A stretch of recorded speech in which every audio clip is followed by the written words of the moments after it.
जय श्री राम। जय श्री राम।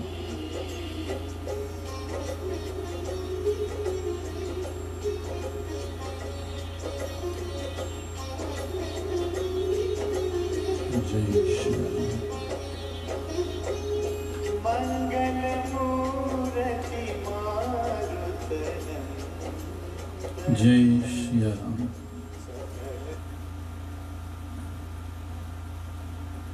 ओम। तूने हमें उत्पन्न किया, पालन कर रहा है तू, तुझसे ही पाते प्राण हम, दुखियों के दुख हरता है तू। तेरा महान तेज है, छाया हुआ सभी स्थान, सृष्टि की वस्तु वस्तु में तू हो रहा है विद्यमान। तेरा ही धरते ध्यान हम, मांगते तेरी दया। ईश्वर हमारी बुद्धि को श्रेष्ठ मार्ग पर चला। ईश्वर हमारी बुद्धि को श्रेष्ठ मार्ग पर चला। ईश्वर हमारी बुद्धि को श्रेष्ठ मार्ग पर चला। बोलिए श्यावर रामचंद्र भगवान की जय। उमापति महादेव की जय। आज भगवान श्री राम लंकापति रावण, उनके भाई कुंभकर्ण, मेघनाथ आदि राक्षसों को मारकर और अपने भाई लक्ष्मण से विभीषण को लंका की राज्य दिलाकर राजाभिषेक करके अब पुष्पक विमान पर आरूढ़ होकर वापस अयोध्या की तरफ जा रहे हैं। तो इस लीला में हम देखते हैं, हमें आज इस कलयुग में, इस समय में इस लीला से क्या ज्ञान दे रहे हैं और इस लीला को अपने जीवन में हम कैसे उतारें, ये भगवान हम सबको किस तरह से संकेत कर रहे हैं, तो उसको ध्यान से देखते हैं। कहते हैं कि जितने वानर हैं, भालू हैं, उन सबको प्रेम से अपनी भक्ति देकर विदा किया है। और उस समय भगवान के आगे खड़े हुए हैं वानरराज सुग्रीव, नील वृक्षराज जामवंत, अंगद, नल और हनुमान तथा विभीषण सहित और जो बलवान वानर सेनापति थे, सब भगवान की ओर देख रहे हैं। वे कुछ कह नहीं सकते, प्रेमवश नेत्रों में जल भर भर कर नेत्रों का पलक मारना छोड़ दिया, यानी कि भगवान को ध्यान से देख रहे हैं। श्री राम जी ने उनका अतिशय प्रेम देखकर सबको विमान पर चढ़ा लिया, उन सबको अपने पुष्पक विमान पर चढ़ा लिया। तदंतर मन ही मन विप्रों को सिर नवाकर और उत्तर दिशा यानी कि अपने अयोध्या धाम की ओर टुवर्ड्स नॉर्थ फ्रॉम साउथ अब चली है विमान। विमान बड़ी वेग से चलती। कहते हैं विमान जो था भगवान का पुष्पक विमान, जो पहले कुबेर का था, फिर जबरदस्ती रावण ने उसको ले लिया था, उस पर चढ़े। कहते हैं one of the fastest moving vehicles then there it was. तो सब कुछ ऐसा लगता है कि सब कोई श्री रघुनाथ जी के जय जयकार कर रहे हैं, क्योंकि उस विमान पर बड़ा हल्ला गुल्ला हो रहा, सब जय जयकार कर रहे हैं। और उस विमान में ऊंचे स्थान पर एक सुंदर आसन है, उस पर भगवान माँ सीता के साथ विराजमान है। कहते हैं कि पत्नी सहित श्री राम जी ऐसे सुशोभित हो रहे हैं जैसे सुमेरु की शिखर। हमारे ग्रंथों में एक सुमेरु पर्वत का वर्णन बहुत आता है, तो उसके शिखर पर ऐसा लगता है कि बादल बैठे हुए हैं, शाम सुंदर है, सुंदर विमान बड़ी शीघ्रता से चलती है, देवता हर्षित होकर ऊपर से पुष्प बरसा रहे हैं। अत्यंत सुख देने वाली 3 प्रकार के शीतल मंद सुगंध वायु चलने लगी। तो जब भी अब देखो, भगवान नॉर्थ से साउथ आए और बीच में जितने राक्षसों को मारा है, जितने ऋषि मुनि सबसे मुलाकात हुई है, सबसे कुछ ना कुछ आशीर्वाद ज्ञान भगवान ने लिया। और जब लंका साउथ इंडिया के टिप पर आते हैं तो वहाँ पर एक पुल बनाते हैं, और राम सेतु जिसे कहा गया है, और उसको लंका से जोड़ते हैं। लंका एक सेपरेट द्वीप है, separate island from India. So just keep in mind कि India is like an inverted triangle. It's like an inverted triangle. नीचे एक पॉइंट है, ऊपर बस it just expands, और ऊपर तक एक्सपेंशन होता तो ऊपर एकदम भगवान शिव का कैलाश है, और नीचे जहाँ पर शिखर है वहाँ से अलग लंका है। तो सिंबॉलिकली इसको देखना, नॉट जियोग्राफिकली, तो इसका मजा आएगा। तो ये है कि शिव से अलग होना, परमात्मा से अलग ये द्वीप है। ये इस इंडिया जो कॉन्टिनेंट है यहाँ इंडिया, उसमें उसका शिखर पर टॉप पर शिव जी हैं, और उससे अलग ये द्वीप है, वहाँ लंका है। मतलब भगवान से अलग होने से जो लंका में उस समय होता था, ऐसे अगर हम जब भी विजुलाइज करें, ये समझें कि हम भगवान से अलग है, परम पिता परमात्मा जो सुप्रीम सोल उससे सेपरेट है, then we'll go through all these experiences what Rakshas and Asur goes through। तो यहाँ अब भगवान ने इन राक्षसों को मारा, इन्हें काम क्रोध लोभ मद, है ना, काम को मारा, अहंकार को मारा। तो इन सब को मारने के बाद जब आदमी उस समय क्या महसूस करता, वो कहते हैं कि शीतल मंद सुगंध पवन, कि उस समय सुख देने वाले शीतल मंद सुगंध, जब हम ये काम क्रोध लोभ से मुक्त हो जाते हैं, तब जीवन में इस तरह का अनुभव होता है, शांति का, शीतलता का। समुद्र तालाब नदियों का जल निर्मल हो जाता है, और ये सब वायु हमारे अंदर, समुद्र हमारे अंदर, तालाब हमारे अंदर, नदियां हमारे अंदर।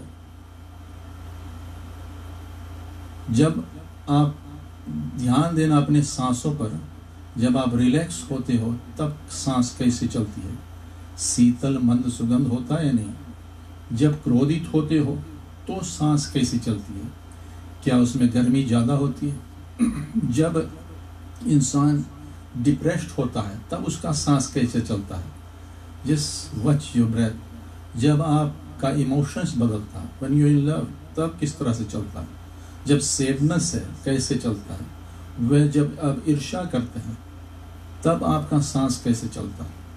जब ग्रीड होता है, लोभ होता है, तब आपका सांस कैसे चलता है।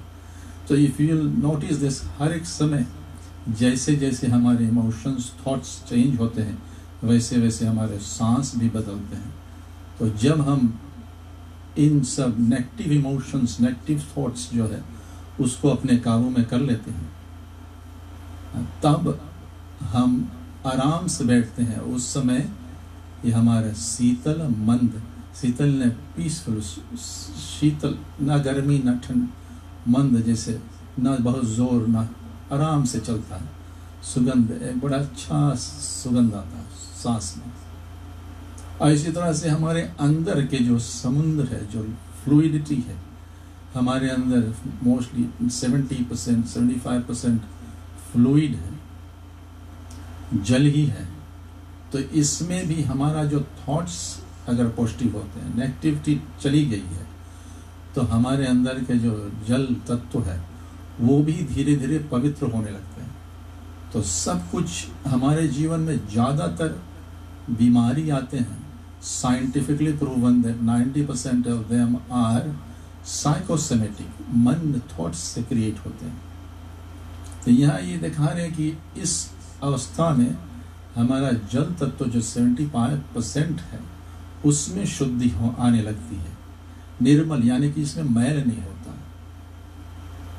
और तालाब जो है, नदियाँ, जितने खून बह रहे हैं अंदर, जितना भी बहता है उन सब में निर्मल यानी मैल जो भी होता है वो निकल जाता है, क्योंकि ये सब मैल mostly 90% are created by our negative thoughts, emotions and negative actions. नकारात्मक विचार, नकारात्मक इमोशंस, नकारात्मक एक्शंस, चारों ओर सुंदर सकून होने लगे। जो भी सकून आने लगा तो सुंदर सुंदर होता है, सबके मन प्रसन्न है। यहाँ एवरीबॉडी इज हैप्पी। प्रकाश और दिशा निर्मल है, आकाश भी निर्मल है, हमारे अंदर भी आकाश है। आकाश मतलब space. So there is so much space within us. जब ये बॉडी को जलाया जाता है तो थोड़े से ही बचता है। There is lot of space within us. ये हर एक एटम में देखा है साइंटिस्ट ने, तो there is lot of space. तो आकाश जो है, स्पेस तत्व जो हमारे अंदर है, आकाश तत्व, वो भी सुंदर निर्मल हो जाता है, उससे भी मैल निकल जाता है। और हर एक दिशा, हमारे आस पास जो दिशाएं, 10 दिशाएं, ऑल 10 डायरेक्शंस, वो भी हमारे ऑरा जो है चारों तरफ या 10 दिशाओं का ऑरा भी क्लिनजिंग हो जाती है। ये सब काम, क्रोध, मद, मोह, लोभ को मारने पर, यानी उनको कंट्रोल करने पर। तो ये सब कैसे होता है? भगवान राम की कृपा। अब भगवान राम कौन है? ही इज विजडम, ज्ञान। तो ये सब उसकी कृपा होती है, तो हमारे जीवन में ज्ञान का उत्पत्ति होता है। बाहर से भी ज्ञान आता है, अंदर से भी ज्ञान उत्पत्ति होता है। So more wisdom and knowledge is given birth within us and we receive from outside as well. तो भगवान राम के शरण में जाने से ये सब वृत्तियां जो है, नेगेटिविटी है, वो काबू में आए या उसका नाश हो। Then you start feeling what is described here. Shri Ram ji ने कहा, हे सीते, रणभूमि को देखो। अब ऊपर से जा रहे हैं तो नीचे रणभूमि, जहाँ पर युद्ध हुआ, जहाँ पर वो चला है। लक्ष्मण ने यहाँ इंद्र को जीतने वाले मेघनाथ को मारा था। तो इंद्र को जीतने वाले मेघनाथ है कौन हमारे जीवन में? अभी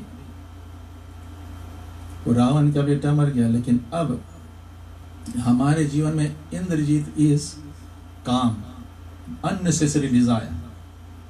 तो काम जो है, और वो इंद्र को जीता, देवताओं के राजा इंद्र, यानी कि हमारे अंदर ये 5 इंद्रियां, 10 इंद्रियां जो है, 5 subtle and 5 gross, काम इंद्रियां और क्रिया जो सटल इंद्रियां, ये सब इंद्रियों को वश में करने वाला है काम, डिजायर, और उसको मारने वाला है लक्ष्मण। तो लक्ष्मण कौन है हमारे जीवन में? लक्ष्मण इस त्याग, डिटैचमेंट, त्याग, छोड़ देना।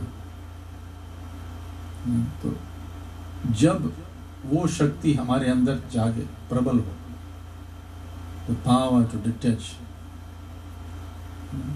तो ही unnecessary desire, त्याग, हम unnecessary कामनाओं को त्याग सकते हैं। और Lakshman is a power that holds this whole planet in place in its orbit.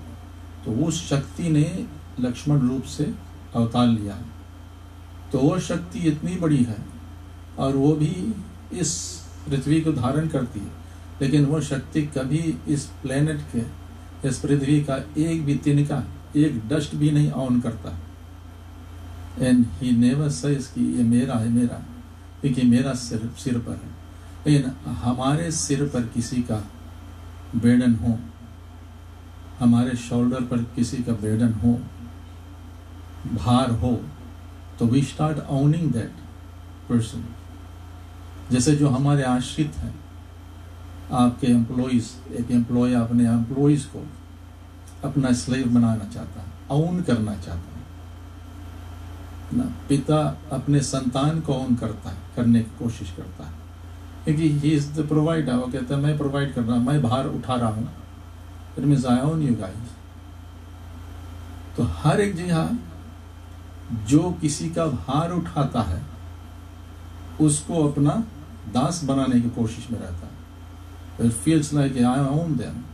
लेकिन यहाँ लक्ष्मण जी पूरा पृथ्वी को भार उठा रहे हैं, लेकिन एक तिनका भी ऑनरशिप नहीं है उसमें, और रूप है त्याग का। तो जब हमारे जीवन में ये लक्ष्मण जो है, ये पावर्स बढ़ जाएगा, त्यागने की शक्ति, तो अननेसेसरी डिजायर जो है वो अपने आप छूट जाएगी। यानी कि मेघनाथ मारा जाएगा। तो मेघनाथ मारा गया तो बहुत टेंशन लाइफ से नहीं चले जाए, बहुत स्ट्रेस चले जाते हैं। हनुमान और अंगद ने के मारे हुए ये भारी भारी निशाचर रणभूमि में पड़े हैं। हनुमान जी ने जिनको मारा, अंगद जी ने जिनको मारा, वो देखो नीचे दिखा रहे हैं, ये सब पड़े हैं बड़ा बड़े राक्षस। ये हनुमान जी है कौन हमारे जीवन में इस समय? सिंबॉलिकली, मेटाफिजिकली वो है हमारे मन। ऐसा मन हनुमान जी है जो शांत से एक स्थान में बैठ सके, एक जगह ध्यान लगा, भगवान राम के चरणों में ध्यान, वो है हनुमान जी। स्थिर हुआ मन। मन को हमारे ऋषियों ने कहा एक बानर है। मन कभी एक जगह नहीं टिकता, कभी इस डाउन से उस डाली तक, कभी इस वृक्ष से उस वृक्ष तक, इस तरफ उस तरफ भागता रहता है, एक जगह बैठना मुश्किल है। ये है हमारा मन। लेकिन हनुमान जी वो मन है जो एक स्थान पर एक जगह टिक सकता है।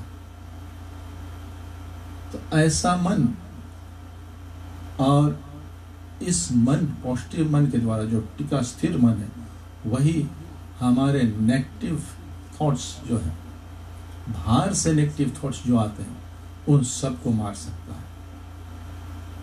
और अंगद ने किया, हनुमान रावण के पास गया, अपने पैर को एकदम जमा दिया, रावण उसको हिला भी नहीं सका।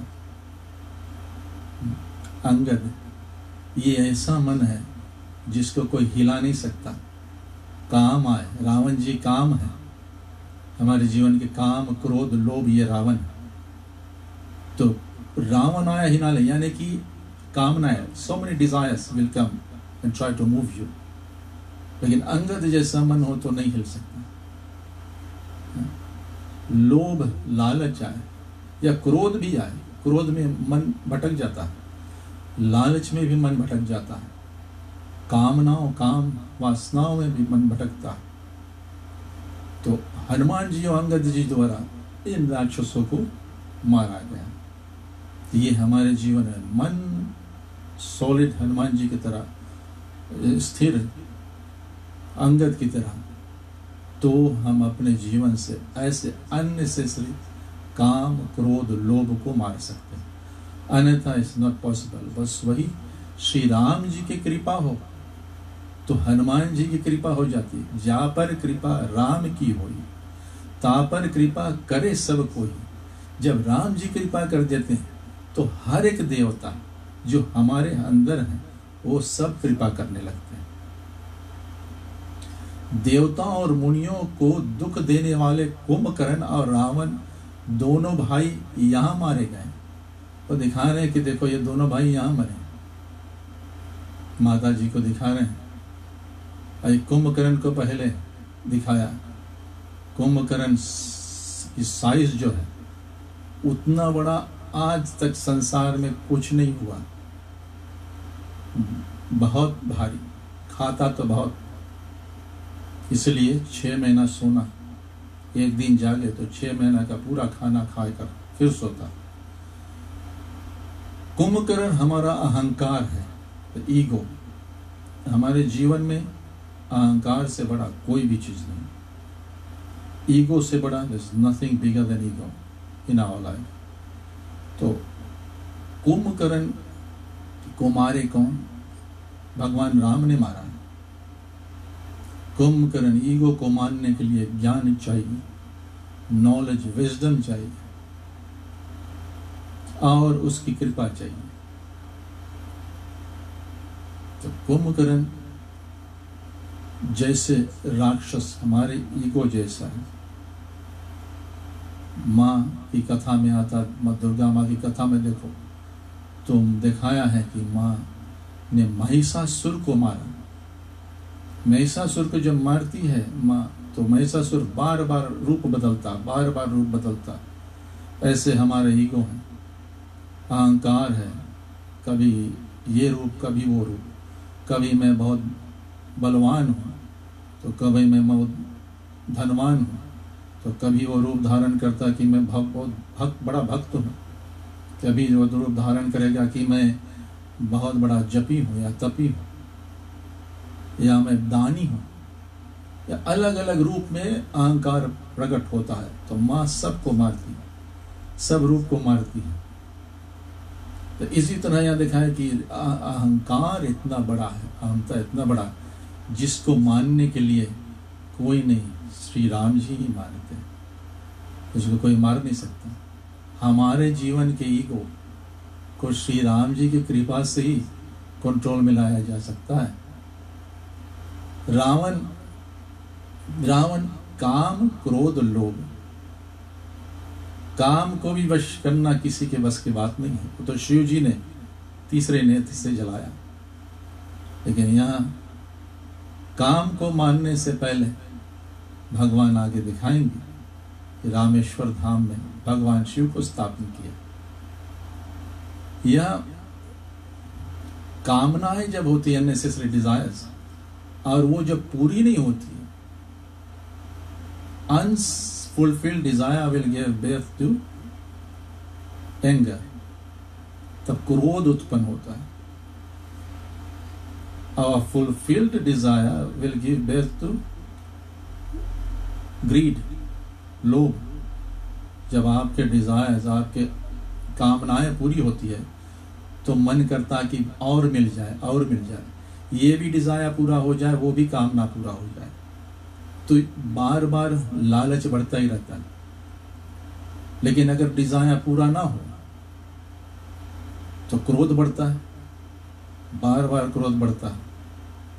तो इस तरह से इनको मानने के लिए, काम, क्रोध, लोभ और अहंकार को मानने के लिए भगवान राम ने स्वयं मरा। Need knowledge, need wisdom. Wisdom comes through experience of life, from looking and learning from others' experience, scripture reading, सत्संग से, इस सब से के द्वारा हमें ज्ञान मिलता है।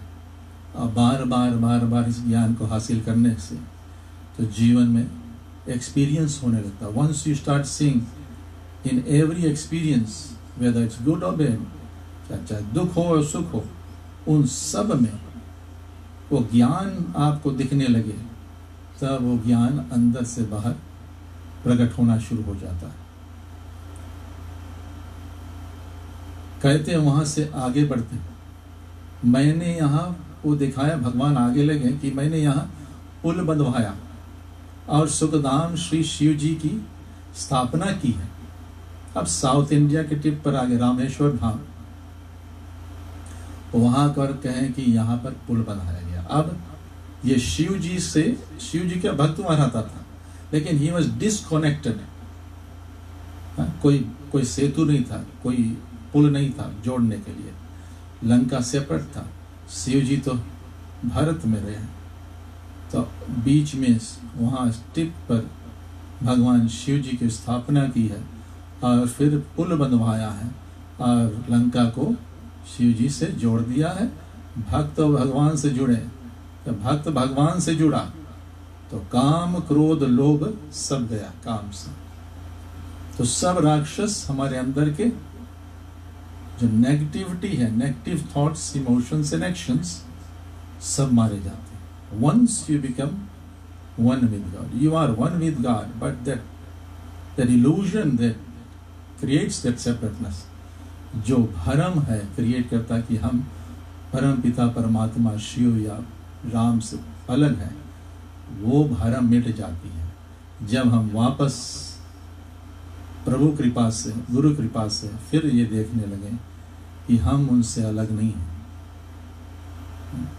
तो कहते हैं कि तदंतर कृपा निधान श्री राम जी ने सीता जी सहित श्री रामेश्वर महादेव को प्रणाम किया। वही विमान से भगवान ने माँ सीता जी के साथ प्रणाम किया है। महादेव स्वयं भू सदा शिव परम पिता परमात्मा को नमस्कार किया है। तो एक समय जब भगवान Shiva, from beginning of Ramayana आपने सुना, तो जब कुंभज ऋषि के आश्रम से रामायण की कथा सुनकर माँ सती के साथ आकाश मार्ग से जा रहे थे वापस कैलाश, तो उस समय भगवान शिव ने परमपिता परमेश्वर राम को नमस्कार किया था और माँ ने समझा नहीं।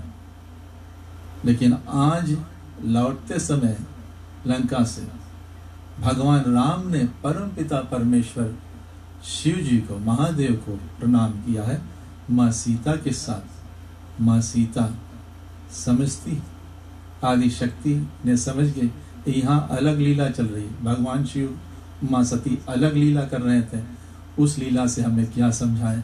आपने देखा है पहले प्रवचन में, वन में जहां तहां करुणा सागर श्री रामचंद्र जी ने निवास किया और विश्राम किया था, वे सब स्थान प्रभु ने जानकी जी को दिखलाया और सब के नाम बतलाए।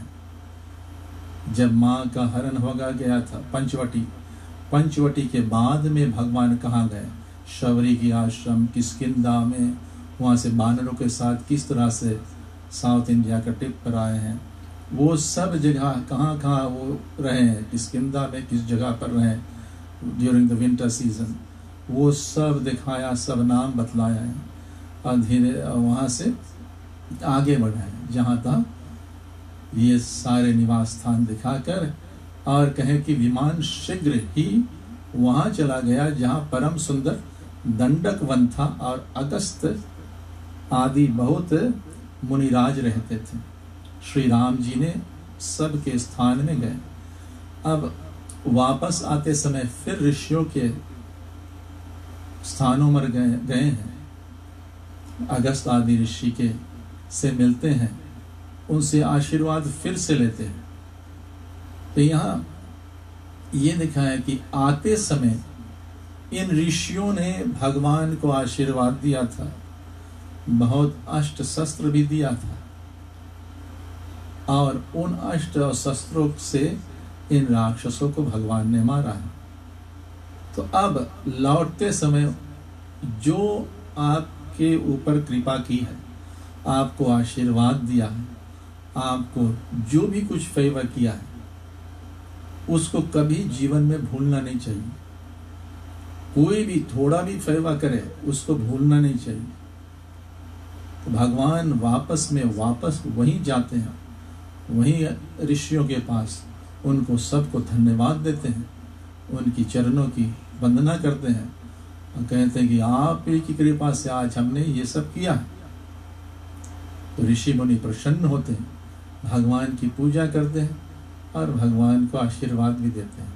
संपूर्ण ऋषियों से आशीर्वाद पाकर जगदीश्वर, जगत के ईश्वर, ये लीला करे, जगत के ईश्वर सभी ऋषियों से आशीर्वाद पाया और राम जी चित्रकूट गए जहाँ ज्यादातर रहते थे, 13 years उधर ही रहे। तो ये है कि मेक श्योर कोई भी आपको ज्ञान दे, कुछ भी फैवा करें तो समय समय पर उनसे आशीर्वाद लिया कर, उनकी फेवर्स रिटेन किया कर। ये सब परम पिता परमात्मा, जगत का ईश्वर, जगदीश्वर श्री राम जी ये लीला से हमें बता रहे हैं। तो इससे हमारा जीवन भी ऐसा ही सुंदर बनता चला जाएगा। वहां मुनियों को संतुष्ट किया, चित्रकूट में गए तो मुनि वहां भी इंतजार कर रहे थे, 14 वर्ष हो गए अभी तक आए नहीं लौट कर। तो सब विमान वहां से आगे तेजी के साथ चला, सब ऋषियों से आशीर्वाद ले, धन्यवाद देकर आगे चलते। फिर श्री रामचंद्र जी ने जानकी जी को कलयुग के पापों का हरण करने वाली सुहावनी यमुना जी के दर्शन कराए। यमुना, जो नदी यमुना है, उनका दर्शन कराते हैं। फिर पवित्र गंगा जी के दर्शन किए। श्री राम जी ने कहा, हे सीते, इन्हें प्रणाम कर। तो यमुना जी कौन है? और ये कलयुग को पाप को हरने वाले हैं। यमुना जी इज कर्म, जीवन में जो शुद्ध कर्म है, अच्छे कर्म है, वही कलयुग के पाप को हरने वाले। जब हम धर्म मार्ग पर चलते हैं, दूसरों के लिए प्रार्थना करते हैं, दूसरों की सेवा करते हैं, औरों के दुख में जाकर दुख को बांटते हैं, तो इस तरह के जो धर्म अनुकूल काम करते हैं, कर्म करते हैं, वो हमारे जीवन की यमुना है। और गंगा जी जो है वो भक्ति की गंगा है, ज्ञान की गंगा है, कर्मनाशा है, एक ज्ञान से पवित्र करने वाली पवित्र गंगा जी का दर्शन। यानी कि हमको जो पवित्र करे वो गंगा। हमको कौन पवित्र करता है? हमारा ज्ञान से हम पवित्रता पाते हैं। हमारे भक्ति, हमारा प्रेम जो है, जो परमपिता परमात्मा की तरफ जाता है। जब विप्र लोग पहले कर्म कांड शुरू करने से पहले पवित्र करते हैं, उसमें जो मंत्र बोलते हैं, उस मंत्र में 2 शब्द आता है, या स्मृत पुंडरीकाक्ष सह भैया वियंत्र शुचि, कि पुंडरीकाक्ष परमपिता परमात्मा विष्णु को स्मरण करने से, ध्यान करने से, थोड़ा उनकी याद करने से हमारे अंदर और बाहर की शुद्धि हो जाती है। हमारे अंदर अंतःकरण, अंदर का मन, बुद्धि, हृदय सब कुछ पवित्र हो जाता, और बाहर की भी शुद्धि हो जाती है। वो पानी जो छीटा जाता है उससे नहीं, या स्मृत पुंडरीकाक्ष, परमपिता परमात्मा का स्मरण से, याद से, उनका मनन से, उनकी लीलाओं को ध्यान करने से, उनके नाम जपने से उनका ध्यान लगता है। और जब उनका ध्यान लगे तो अंदर का शुद्धि भी और बाहर का शुद्धि भी हो जाता है। तो यहाँ ये पवित्र गंगा भी हमारे अंदर बहती है, ये यमुना भी हमारे अंदर भी बहती है। और एक सरस्वती नदी है जो अभी दिखता नहीं है इंडिया में, फिजिकली नहीं दिखता है, बट ऊपर से सैटेलाइट फोटो में उसका नजर आता है। तो ये तीनों नदियां हमारे अंदर बह रही हैं, ईडा, पिंगला और सुषुम्ना नाड़ी जो है, ये योगी लोग ध्यान जब लगाते हैं तो हमारे मूलाधार चक्र से जब शक्ति ऊपर उठती है तो इन्हीं मार्गों से होते हुए और हमारे आज्ञा चक्र तक आती है। तो ये है, ये नदी, ये यमुना और गंगा नदी very important in our life. तो इनको सदा प्रणाम करें, प्रणाम करने से ही शुद्धि मिलती। फिर तीर्थराज प्रयाग को देखा तो वहां देखो, कहते हैं कि इनको देखो, ये प्रयागराज एक तीर्थ है जिसके दर्शन ही से करोड़ों जन्म के पाप भाग जाते हैं।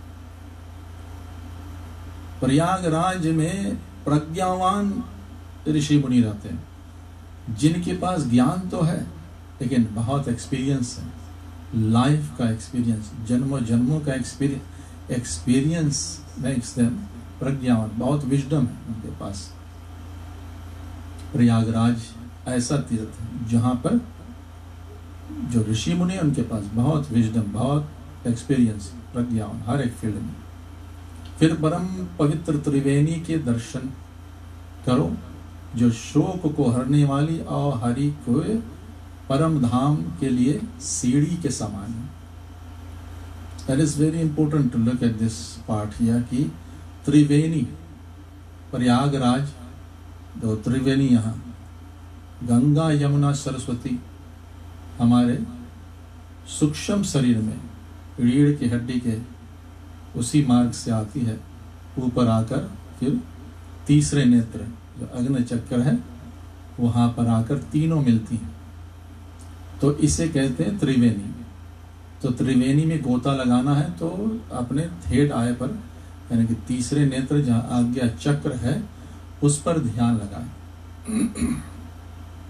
और योगी लोग वहीं पर ध्यान लगाकर पवित्र होकर परम धाम को प्राप्त हो जाते हैं, परम पिता परमेश्वर मोक्ष को प्राप्त हो जाते हैं। कहते यही रास्ता, ये सीढ़ी है परम धाम को पहुंचने का, सीढ़ी यही है। इसलिए जब ध्यान में बैठे थोड़ा देर के लिए तो उस थर्ड आय के पीछे परमात्मा राम या परमात्मा के जो रूप आपको अच्छा लगता है उस रूप का ध्यान इस स्थान पर करें, अंदर ही देखें उस रूप को उस थर्ड आय के पास, और तब धीरे धीरे you'll see मन का चेंजेस। धीरे धीरे मन जब बदलता है तो शरीर में भी बदलाव आता है। तो इस तरह के प्रैक्टिस योग साधन से बस सिंपल है, सांस भी बराबर चलने लगेगा अगर ध्यान सिर्फ थर्ड आय पर हो और वहां परमात्मा का दर्शन करो। गरुड़ जी को कागभूषण जी बता रहे हैं कि यह मनुष्य शरीर ऐसा है, ये एक सीढ़ी की तरह, ये सीढ़ी हमें स्वर्ग भी ले जा सकती है, परम धाम पर ले जा सकती है, और यही सीढ़ी से हम नरक भी जा सकते हैं, और इसी सीढ़ी से हम मोक्ष प्राप्त कर सकते हैं। तो ये शरीर भी एक शरीर ऐसा है, इस संसार में दूसरा शरीर है ही नहीं जो इस काम में लाया जा सके। अगर हायर डायमेंशन में मूव होना चाहते हैं देवता, तो वो भी ये मनुष्य शरीर धारण करते हैं। अगर जो ऋषि मुनि हैं सूक्ष्म शरीर में घूम रहे हैं और उनको भी ऊपर जाना है, असेंशन करना है और हायर डायमेंशन में, वो भी इसी शरीर को धारण करते हैं। तो हमें ये शरीर मिला है इस समय कि हम ट्राई करें, यहाँ का तो मज़ा लेते हैं, लेकिन एट द सेम टाइम आपका डिजायर्स, आपका थॉट्स, आपका कर्म ऐसा हो कि शरीर को जो सीढ़ी है ये शरीर, इससे हम move to higher dimension, then we don't have to come again here, वहाँ से ऊपर ही ऊपर जाते रहे। तो ये हमारे ऋषियों ने करके एक्सपीरियंस करके, ये प्रयागराज में जो ऋषि है they have lot of experience, they been there, they come back, और वो हमें ज्ञान दे कि ऐसे आप भी, कोई भी जो इस शरीर में है वो असेंड कर सकता है, लेकिन एट द सेम टाइम अगर वो चाहे तो डिसेंड भी हो सकता है। आपने वो आर्टिकल्स देखा जो मैंने पोस्ट किया है वो ग्रुप पेज पर, वो ब्राह्मण देखो 14 लेयर्स है द यूनिवर्स, एक यूनिवर्स, और उसी तरह 14 लेयर्स हमारे शरीर में है। We are replica of that, we are the image of that Brahman, the universe.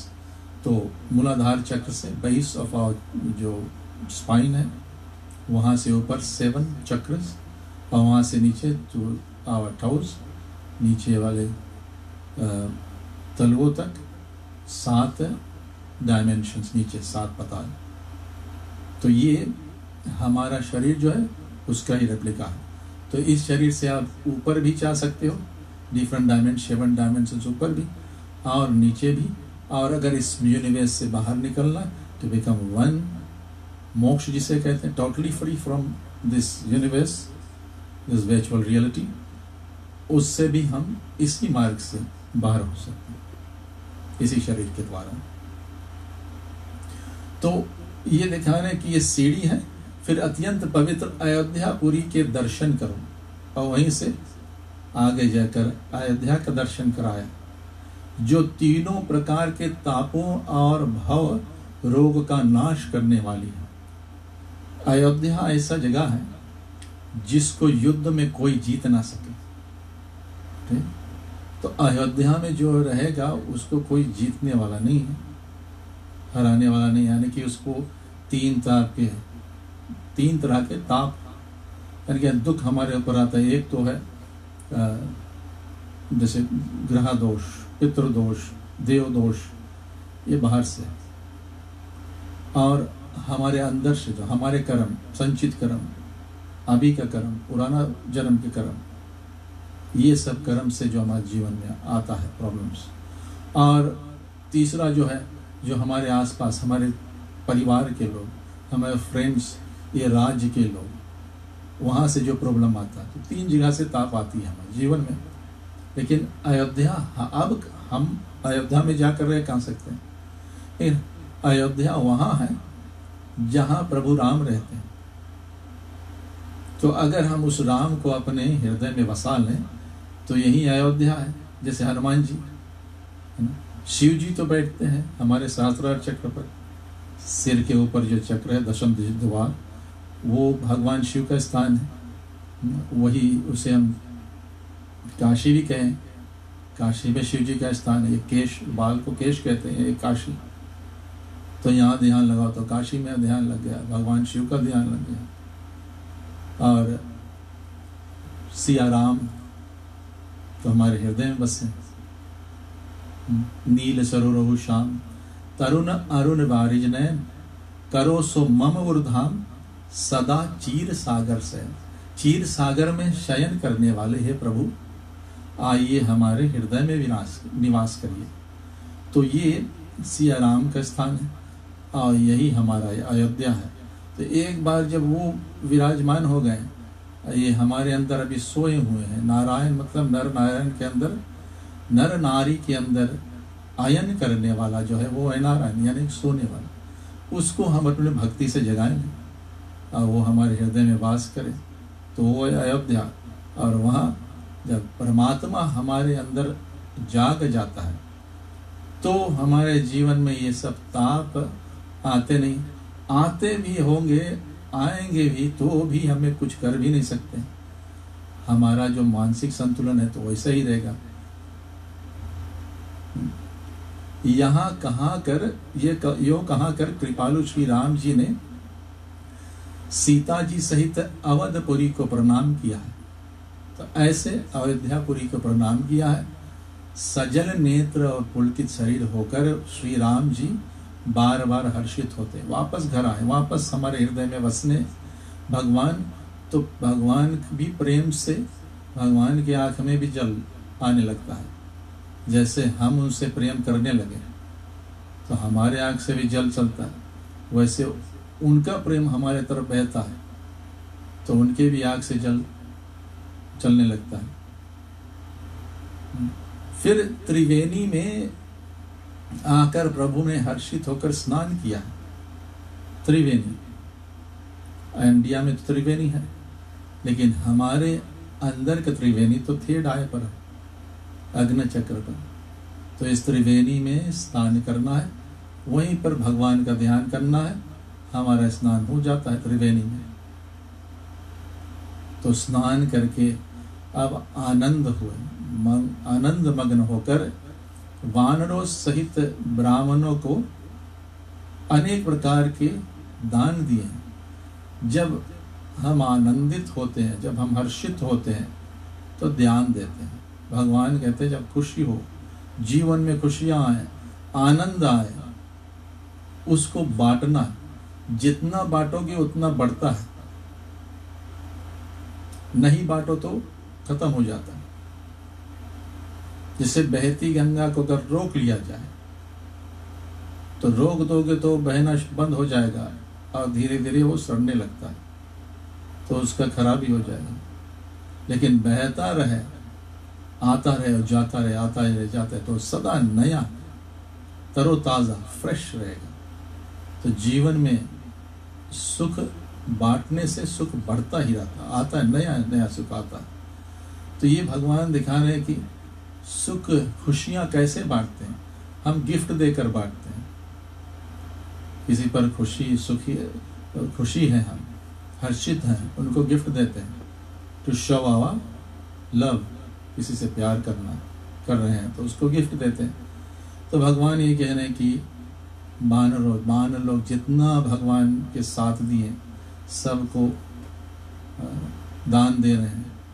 ब्राह्मण लोग जितने भगवान के साथ भगवान के लिए प्रार्थना पूजा हवन कर रहे थे, उस लीला में भाग लिए इस तरह से, तो उनको भी दान देकर प्रसन्न कर रहे हैं कि जितने जीव को आप आनंद दोगे, आपके कारण जितना भी जीव खुशी हो, प्रसन्न हो, तो उस जीव के प्रसन्न होने से आपके जीवन में प्रसन्नता आती है। इसलिए हम दान देते हैं कि हर एक जीव को, चाहे वो छोटा बच्चा हो चाहे बूढ़ा हो, एज लॉन्ग एज उसको वो दिया जाए जिससे उसकी आत्मा खुशी हो, उसकी आत्मा को खुश मिले, हर्ष हो।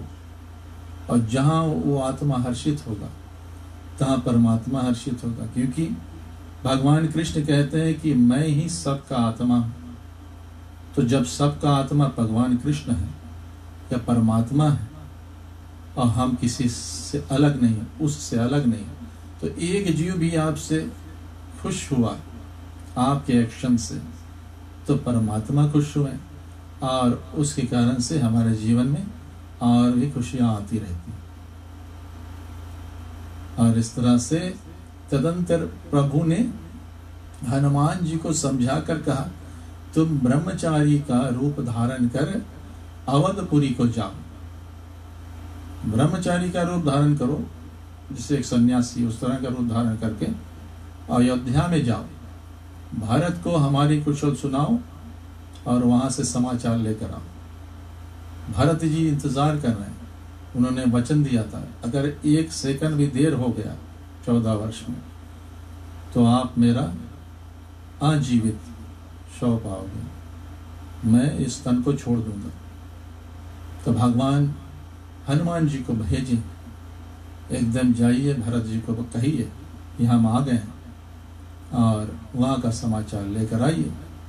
भगवान हनुमान जी तो उनका स्पीड ही ऐसा है, भगवान के बाण की तरह गए और वहाँ से कहते हैं कि पवन पुत्र हनुमान जी तुरंत ही चल दिए। तब प्रभु भरद्वाज जी के पास गए। भरद्वाज जी के आश्रम के पास ही थे भगवान, वहाँ उनके पास गए। मुनि ने इष्ट इस तरह की बुद्धि समझकर उनकी हर एक तरह से पूजा की है और स्तुति की, फिर आशीर्वाद दिया। देखिए भरद्वाज जी मुनि हैं, भगवान उस समय नरलीला कर रहे हैं, राजा के बेटा है, क्षत्रिय है, लेकिन यहाँ मुनि उनकी पूजन कर रहे हैं। उस समय ये तो नरलीला कर रहे हैं, तो मुनि की पूजन भगवान कर रहे थे, लेकिन यहाँ मुनि इस कारण से कर रहे हैं कि परमात्मा राम मेरा इष्ट देव है। मुनियों को तो पता था, ऋषियों को तो पता है, ऋषि त्रिकालदर्शी मानो कि पास्ट प्रेजेंट फ्यूचर जानते हैं, तो उनको पता ही है कौन। तो अपने आश्रम में अकेले में पूजा करते हैं राम जी की, और बाहर ताकि इस तरह से वो ना हो, वो जो लीला है वो कायम रहे भगवान का। और इधर फिर स्तुति करके फिर भगवान जो लीला कर रहे हैं नर लीला, तो सबको दिखाने के लिए भरद्वाज मुनि ने भगवान को आशीर्वाद दिया। तो ये आशीर्वाद दे रहे हैं सबको दिखाने की ये लीला चल रही है। इस तरह से दोनों हाथ जोड़कर तथा मुनि के चरणों की वंदना करके प्रभु विमान पर चढ़कर फिर चले। अब यहाँ विमान पर चढ़ने से पहले दोनों हाथ जोड़ा है, भगवान ने मुनि की वंदना की है, मुनि के चरणों की वंदना की है, और फिर चलते हैं यहाँ तब निषाद राज ने सुना, उधर तो कभी आ रहे हैं, निषाद राज को पता लग गया भगवान आ रहे हैं वापस। ये निषाद राज वो है जो सत्यनारायण कथा में लकड़हारा, वही है, इस जन्म में वो निषाद राज बनता है। तो निषादों का राजा है, उसको पता लग गया, वो कहता नाव कहाँ, नाव लेकर आओ। ये निषाद राज ने भगवान को इस पार से उस पार कराया था नैया। और उनके निषाद राज के जो वहाँ के और केवट है, जो भगवान का परम भक्त हुआ है, वो निष्काम भक्त केवट, जिसने भगवान के चरण को धोकर वो अमृत पान किया है, परिवार को पिलाया है, और उसी चरणामृत से अपने पूर्व जगह उद्धार किया है, भगवान को उस पार करके। और भगवान से कहा था मैं उतराई नहीं लूँगा, आते समय ज़रूर मुझे दर्शन देना। तो भगवान ने लौटते समय वहाँ आके, और यहाँ तो निषाद राज दौड़ रहे हैं कि नाव लाओ, नाव लाओ। और उस समय इतने में ही विमान गंगा जी को लांग कर और आ गया। तो ये जब तक नाव खोजने तब तक वो विमान एकदम आकर उस पार से, गंगा जी इस पार जहाँ निषाद राज थे वहाँ आ गया।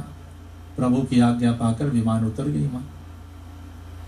तब सीता जी बहुत प्रकार से गंगा जी की पूजन करके फिर उनके चरणों में गिरी है। जाते समय भी जब उस पार किया था केवट ने, तब भगवान वहीं स्नान किए। माँ ने गंगा जी की पूजन की और माँ गंगा से आशीर्वाद लिया था कि लौटते समय फिर मैं आपकी दर्शन करूं। तो अब लौट कर आए, फिर माँ ने गंगा माँ की पूजन की है। अब की बार इस तरफ है, गंगा इस पार निषाद राज की ओर तट पर है, वहाँ पर माँ ने पूजन करी है और गंगा माँ के चरणों में गिरी है। गंगा जी ने मन में हर्षित होकर आशीर्वाद दिया, हे सुंदरी तुम्हारा सुहाग अखंड हो, तुम्हारा सुहागिन, सदा तुम सुहागिन रहोगी। इस तरह से ये गंगा माँ है जो आशीर्वाद देती है, यानी कि हमारे जीवन में ज्ञान गंगा, भक्ति गंगा, प्रेम की गंगा, भगवान के तट पर उतरने की बात सुनते ही निषाद राज गुरु प्रेम में विवहल हो गए। निषाद राज ने जब सुना कि अब नाव की जरूरत नहीं, भगवान तो इसी पार आ गए, तो इतना प्रेम में मगन हो गए कि वो अपना शरीर का सुध भूल गए। उसके शरीर के सुध ही नहीं थी, परम सुख परिपूर्ण होकर प्रभु के समीप आया। भगवान के भागते सब भगवान के समीप आकर और श्री जानकी सहित प्रभु को देख कर वह इतना मगन हुआ कि एक दंडे की तरह पृथ्वी पर गिर पड़ता, उनके चरणों में गिर जाता। इतना प्रेम है, शरीर की पता ही नहीं। श्री रघुनाथ जी ने उसका परम प्रेम, इतना बड़ा प्रेम, परम प्रेम जानकर उसको उठाकर अपने साथ हर्ष के साथ भगवान हृदय से लगा लिया। ये है श्री राम जी।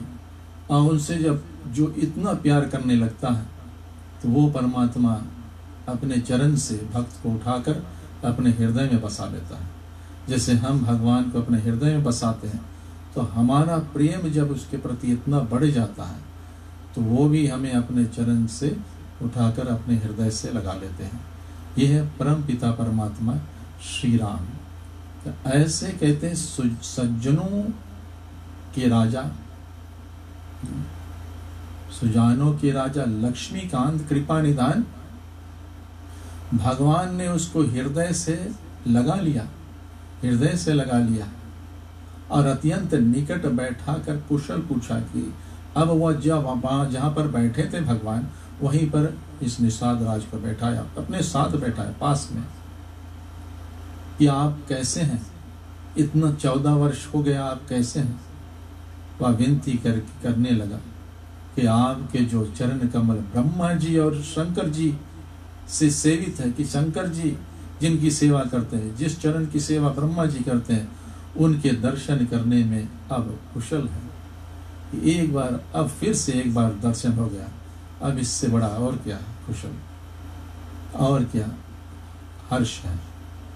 हे सुखधाम, हे पूर्ण काम श्री राम, मैं आपको नमस्कार करता हूँ। बार बार नमस्कार करते हैं, बार बार नमस्कार करते हैं। तो भगवान को हम भी प्रेम करने लगे तो दिन में एटलीस्ट 3 बार उनको नमस्कार करें। सुबह उठे भगवान को नमस्कार किया, लंच टाइम नमस्कार किया, या आपका दिया हुआ अन्न भगवान कल्याणकारी हो, थैंक यू लॉर्ड। शाम को नमस्कार किया कि आज शाम को आराम से घर पर आ गए हैं और आनंद के साथ सो रहे हैं, परिवार के साथ हैं। तो सभी तरह से बारंबार नमस्कार है। और नमस्कार ही करने से कितना प्रेम हो जाता है। बस लोग कितने से भक्त हैं भगवान के, जो सिर्फ नमस्कार ही करके उद्धार हो गए। बार बार प्रणाम करके, बार बार नमस्कार स्तुति करके बस उद्धार हो गए। कोई साधना इत्यादि नहीं करना पड़ा। सब प्रकार से नीच उस निषाद को भगवान ने भरत जी के भांति हृदय से लगा लिया। अब आज भी जो है ऊंच नीच की बात लोगों ने बनाया है, ऊंच नीच की बात, रेसिज्म जो चल रहा है आज इस संसार में, भारतवर्ष में तो कास्ट सिस्टम, ऊंच नीच, धनी गरीब, कितना तरह के डिस्क्रिमिनेशन हुआ।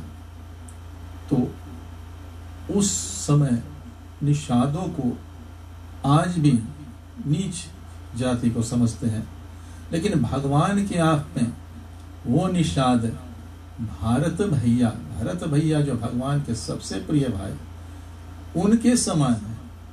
ऐसे है भगवान श्री राम, जो अपने भक्तों को इतना प्यार करते हैं कि वो अपने भाई के समान मानते हैं उससे। दास नहीं, ये मेरा भाई है। निषाद राज को भाई बनाया, लेकिन लोग के आंखों में तो निषाद राज नीच है और ये क्षत्रिय राजा राम ऊंच है और फिर ब्राह्मण उनसे ऊंचा। तो ये सब इंसान की दृष्टि से देख रहे हैं। एक बार भगवान की ओर से देखें, भगवान की आंख से, तो भगवान के लिए तो ऐसे भक्त हमारे अपने भाई के समान है। तुलसीदास कहते हैं कि हे मंद बुद्धि, अपने मन से कह रहे हैं कि मेरे मन मंद बुद्धि, इतना छोटा मन है, अज्ञानता से भरा हुआ, मोह से भरा हुआ। मोह मतलब अज्ञानता, अज्ञानता कारण अटैचमेंट। उस प्रभु को भूला दिया है तुमने। तुलसीदास जी भी भगवान के चरण में आने से पहले बहुत काम वासना के पीछे भाग रहे थे। रावण के शत्रु का यह पवित्र करने वाला चरित्र सदा ही श्री रामचंद्र जी के चरणों में प्रीति उत्पन्न करने वाला है। कि ये रावण का शत्रु, यानी कि काम क्रोध मद लोभ अहंकार का शत्रु है भगवान राम। पवित्रता को देने वाला है, जीवन में पवित्र करने वाला है। इस चरित्र जो मैंने अभी आपको सुनाया है, भगवान की लीला, इसमें जो कुछ ज्ञान, बहुत सारे ज्ञान है, मैंने कि जो मैंने आज इतने समय में सुनाया है वो भी काफ़ी है। और इस चरित्र को जो सुनता है उसके जीवन में भगवान के प्रति, उसके अंदर भगवान के प्रति प्रेम बढ़ता है। और प्रेम ही चाहिए, बस प्रेम से ही भगवान आपको अपने भाई जैसा प्रेम करते हैं। या काम आदि विकारों को हरने वाला है, ये अननेसेसरी डिजायर्स को भी ये दूर कर देगा। इस तरह से सत्संग से, इस तरह से भगवान के साथ संग हो जाए तो ये अननेसेसरी डिजायर जाती रहती, विशेष ज्ञान उत्पन्न होने लगता है, अंदर से ज्ञान उत्पन्न होने लगता है। जो आप सुनते हैं उसमें आपको जो सीक्रेट्स हिडन बिहाइंड दिस लीला, जो प्ले ऑफ गॉड है, द सीक्रेट्स बिहाइंड, वो रिवील होने लगता है कि भगवान वास्तव में क्या दिखाना चाहते हैं। It's all been covered by this leela. तो वो प्रकट होने लगता है। देवता, सिद्ध और मुनि आनंदित होकर इसे गाते हैं।